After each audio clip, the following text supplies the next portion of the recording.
Still sore 2 days after leg day? You're probably rolling too fast and skipping the one move that actually breaks up tight fascia. Here's the technique physical therapists use to cut recovery time in half. Step 1. Start with your biggest muscles first. Roll your quads, hamstrings, calves, and glutes for 30 to 60 seconds each before touching smaller areas. Bigger muscles hold more post-workout tension, so they need the most attention. Step 2. Slow down.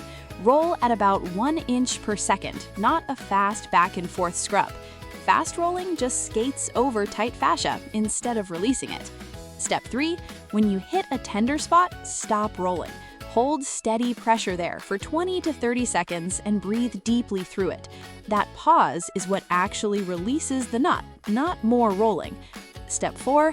Angle the roller slightly instead of always going straight up and down.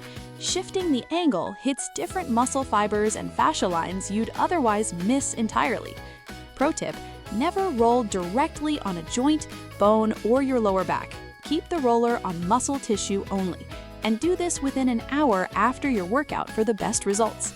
What's your go-to recovery trick? Comment below. Follow Sikho for more.